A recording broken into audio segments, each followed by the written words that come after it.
Pada pertemuan ini akan saya bahas tentang arus bolak-balik AC dengan mengacu pada kisi-kisi dan soal tes masuk perguruan tinggi negeri dari tahun 1961 ya sampai 2021. Ya, jadi ini kalau kita lihat hampir berapa? 60 tahun apa saja yang keluar untuk arus bolak-balik. Saya terangkan dulu konsep teorinya mulai dari pengertian arus bolak-balik. Apa itu arus bolak-balik? Arus yang dihasilkan oleh generator, yaitu kumparan yang berputar di dekat magnet. Pada saat membicarakan GGL induksi, salah satu aplikasinya adalah pada generator, berapa volt yang dihasilkan, N lilitan, B medan magnet, A luas, omega kecepatan sudut. Sin terhadap waktu. Bisa ya? Nah, kemudian ada alat namanya osiloskop yang bisa menggambarkan dari arus. Kalau arus searah DC itu tetap lurus ya. Kalau arus bolak-balik alternating current ternyata merupakan fungsi sinuidal. Makanya di dalam arus bolak-balik itu ada beberapa nilai. Yaitu ada nilai sesaat yang masih merupakan bentuk fungsi sin. Ada maksimum yaitu di sebelah kiri sin. Dan ada nilai efektif atau nilai RMS, root mean square. Kadang-kadang ditulis efektif atau ditulis V saja. Jadi kalau tanpa embel-embel apa-apa dan tidak ada sin itu berarti nilai efektif.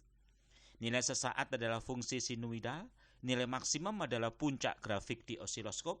Nilai efektif itu nilai yang terbaca di alat ukur listrik. Voltmeter, ampermeter, tidak menyebut apa-apa, itu pasti nilai efektif. Yaitu nilai maksimum dibagi akar 2 atau 0,707 tuh, seperakar 2. Itu namanya nilai efektif. Dan ada satu lagi namanya nilai rata-rata.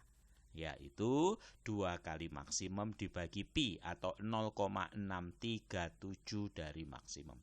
Pengertian nilai efektif adalah nilai yang menghasilkan kalor sama dengan DC. Kalau nilai rata-rata adalah menghasilkan sejumlah muatan yang sama dengan DC. Bisa ya? Ini pengertian dasar dulu. Bisa kamu pahami, dicatat biar punya ringkasan yang enak gitu ya.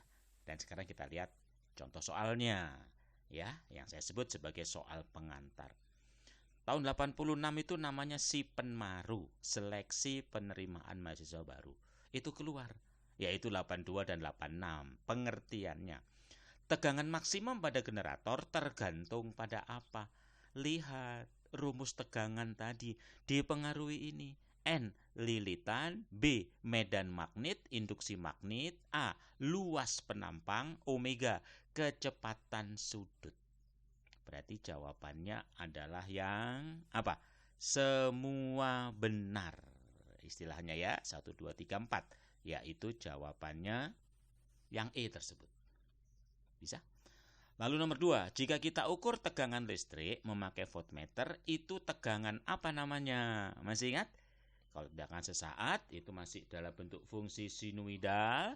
Kalau tegangan maksimum itu puncaknya, yang di alat ukur itu namanya nilai efektif.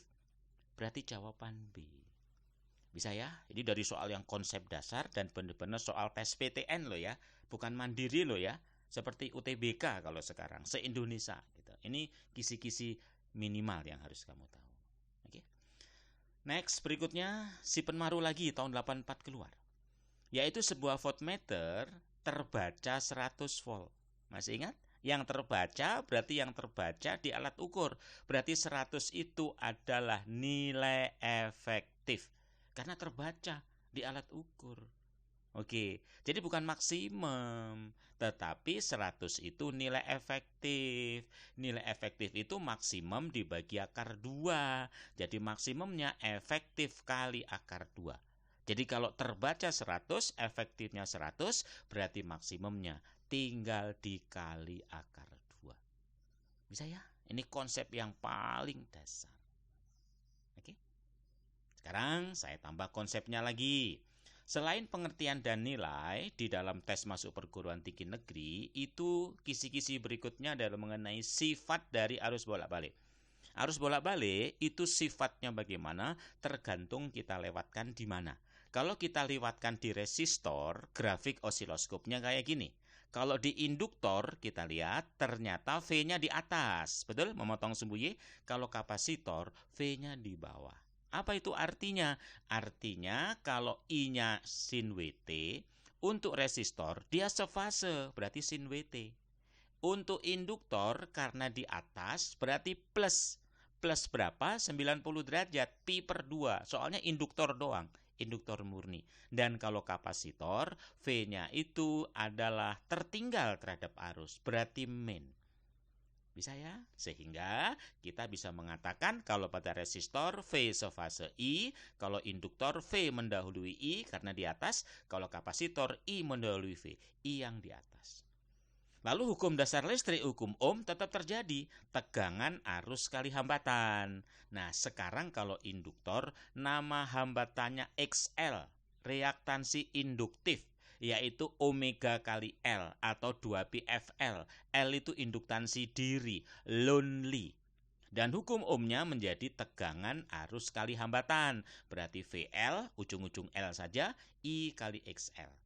Nah, kalau kapasitor, hambatannya namanya reaktansi kapasitif, bukan WL, tapi WC, seper, atau 2πfC, dan rumus hukum Ohmnya juga sama, VC kali XC kali I. Karena sefase, berarti I dengan VR sama. Karena V mendahului, berarti V-nya di atas. Karena V ketinggalan, V-nya di bawah. Ini namanya diagram fasornya. Lalu bagaimana kalau pada arus DC? Resistor itu nggak berubah. Di DC, di AC sama. Di arus searah, arus bolak-balik sama. Nah, kalau induktor, karena arus DC itu nggak punya frekuensi, berarti 0, maka reaktansi induktifnya 0. Saya ulangi, induktor di DC, XL-nya 0. Kalau kapasitor, berarti bilangan dibagi 0, tak terhingga. Jadi kalau pada DC, reaktansi kapasitif induktor tak terhingga. Dengan kata lain, kapasitor tidak dapat dilalukan arus searah. Jangan lupa, ini lambang dari resistor. Ini lambang dari induktor yang punya L, hambatannya adalah omega kali L. Dan ini untuk kapasitor, yang hambatannya adalah XC, yaitu seper WC tadi. Bisa ya dipahami? Ini semua ringkasan tentang sifat AC. Ini yang keluar tahun 2000, namanya UMPTN, Ujian Masuk Perguruan Tinggi Negeri. Ini fasor apa? Siapa yang mendahului? Bikin lingkaran berlawanan jarum jam kayak Trigono, yang paling depan itu mendahului. Berarti ini V mendahului I. Masih ingat tadi kalau V mendahului I, ini berarti induktor. Induktor itu punya induktansi. Dari V dan I saya bisa menghitung XL. Sementara XL sendiri kalau ada frekuensi 2πfL. Saya ulangi, XL bisa dihitung dari V per I atau XL dapat dihitung 2πfL. Jadi kalau ditanya L-nya, maka tinggal pindah ke bawah. V dibagi 2πI.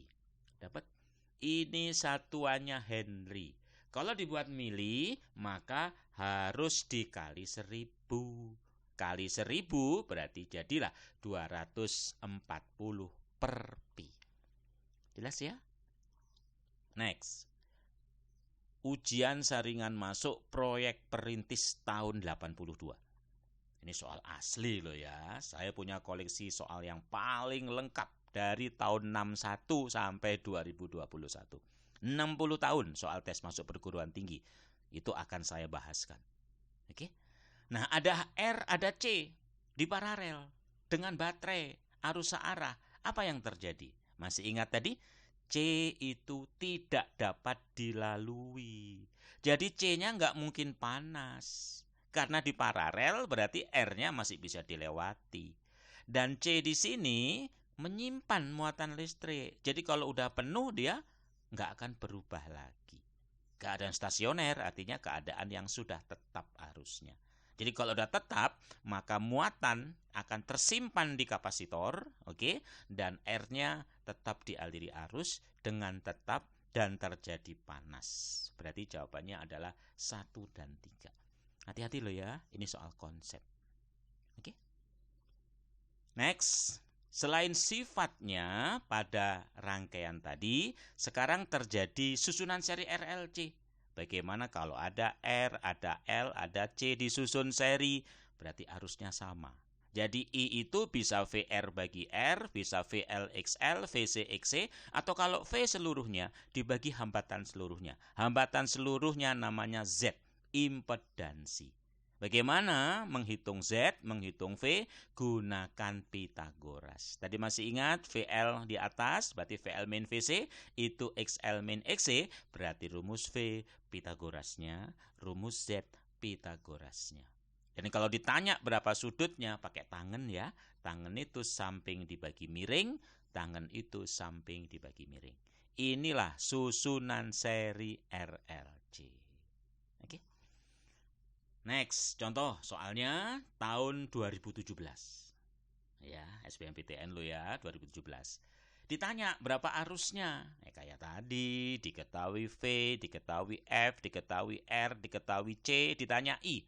Apa rumus I? V bagi Z. Apa Z? Kalau cuma RC berarti L-nya nggak ada, berarti R kuadrat ditambah XC kuadrat. X-nya 1/2 pi FC, jangan lupa mikro. Jadi dengan R bisa kita satukan 200 dengan 200, 200 akar 2, berarti I-nya adalah 1/2 atau setengah akar 2. Persis seperti jawaban yang B.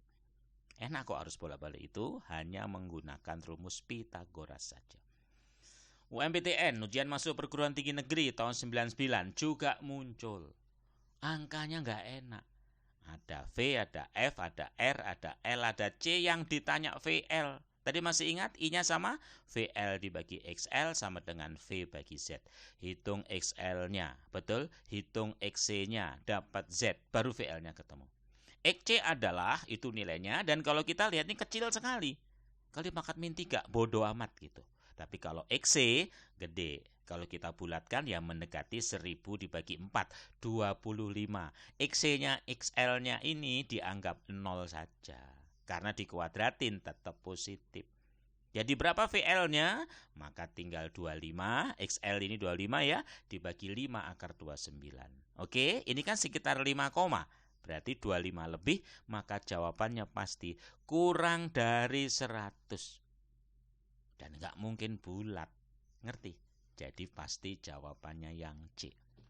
Perhatikan, strategi menghitung. Cara cepat menghitung dilihat. Ini nggak mungkin kalau kita hitungkan, kita hanya memperkirakan saja. Pasti kurang dari 100 dan nggak bulat. Ya nggak mungkin 60 ya, pasti 55,6. Bisa ya?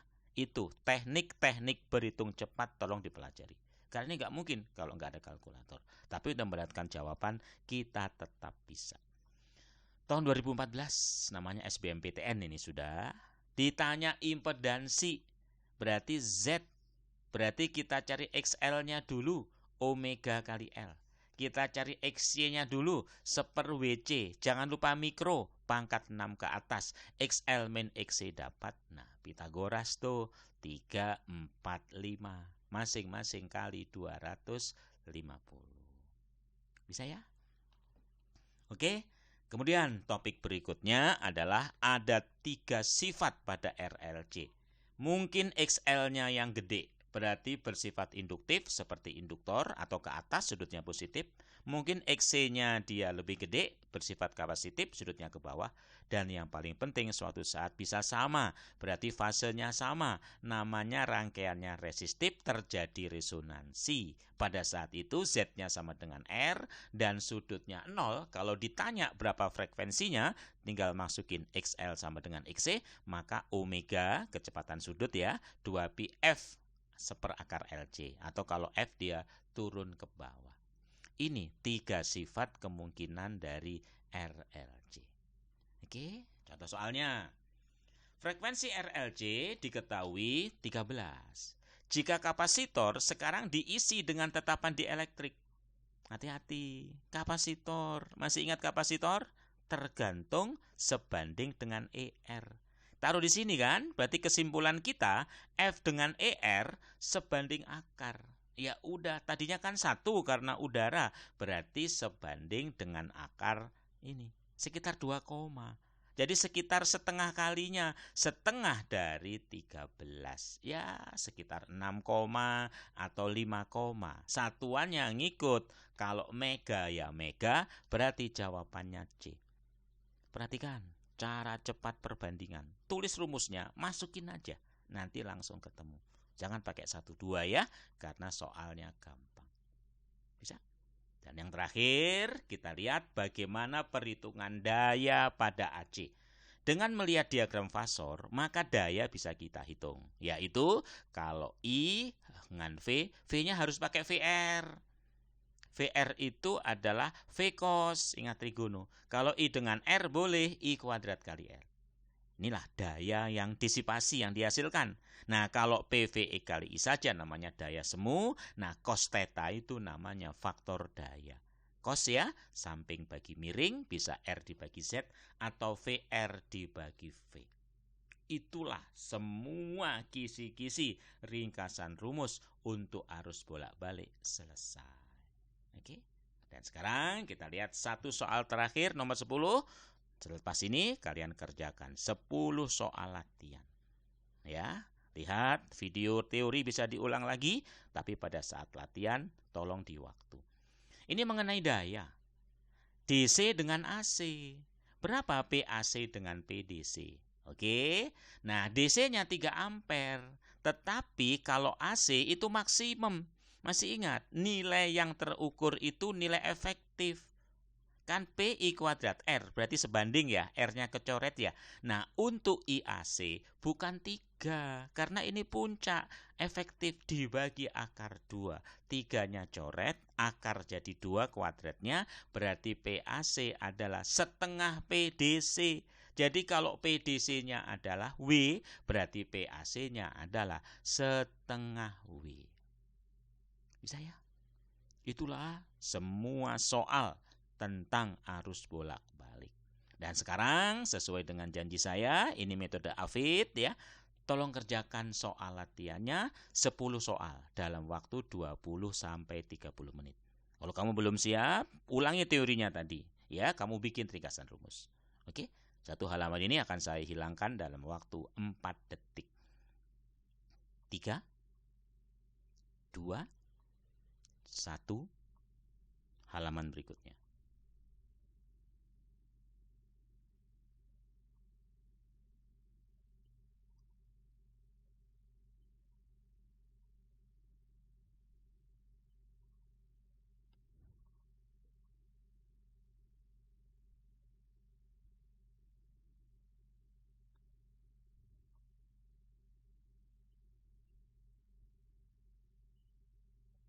Oke, kalau sudah kalian kerjakan, kirim jawaban ke WA saya yang di bawah ini atau email.